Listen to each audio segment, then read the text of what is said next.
To Michael, it was the line between love and despair. But no one knew that soon, the chair would be empty. And when it was, it wouldn't just be a missing seat by a hospital bed, it would hold a story so heavy, no one who passed by would ever forget it. The empty chair was coming. The night it happened was quiet, unnaturally quiet. Outside, rain tapped softly against the hospital windows, as though the world itself was holding its breath. Inside room 307, Michael sat in his chair, fingers interlaced with Anna's, his eyes fixed on her fragile face. She looked peaceful, too peaceful. Her breaths were shallow, her chest rising only slightly with each effort. Machines blinked and beeped, but even they seemed slower, quieter, as if they, too, were preparing to say goodbye. Claire entered the room to check on Anna. She paused when she saw Michael. His posture had changed. He wasn't leaning forward in desperation. He was sitting back, shoulders heavy, eyes glistening with tears he didn't bother to hide anymore. She didn't speak. Sometimes silence is the kindest thing you can offer. Hours passed. Michael never moved.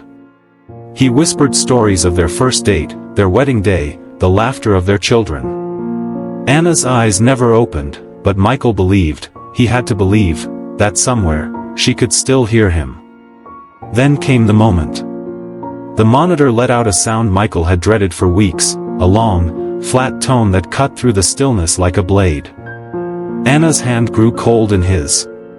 The weight of reality pressed down with a force that nearly broke him. Claire rushed forward, but Michael raised his hand.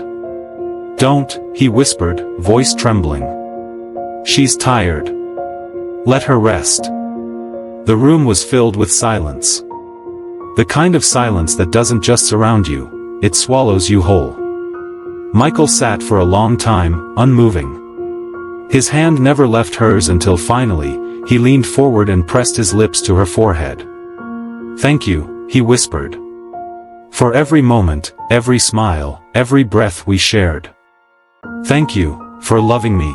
And then, slowly, he stood up. He looked at the chair, one last time. The chair that had carried his hope, his grief, his prayers. He didn't take it with him. He didn't need to. It had done its job. When the nurses entered later, the chair was empty. Just an ordinary chair, yet no one could bring themselves to sit in it again. It became a quiet monument, not to death, but to love, devotion, and gratitude. To outsiders, it was furniture. To those who knew the story, it was sacred. Because sometimes, the simplest things, a chair, a hand held in silence, hold the greatest lessons. And in that empty chair lived a truth that would echo forever. Gratitude is not just for the joys we are given, but for the love we are blessed to lose, knowing it was once ours to hold.